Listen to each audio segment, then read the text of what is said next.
Okay, I just got through installing this new garbage disposal, and I thought I should let y'all know about the Allen wrench that comes with it in the box. So when you get those, don't throw this away because you'll need this. Everybody thinks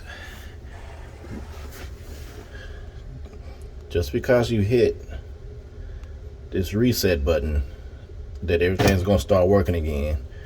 This Allen wrench is to go right dead center of the disposal.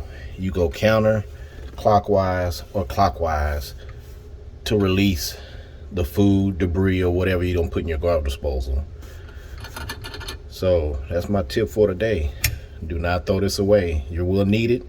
And if you do throw it away accidentally, you can go ahead and get another Allen wrench that fits. It's right here in the middle. Thanks for watching.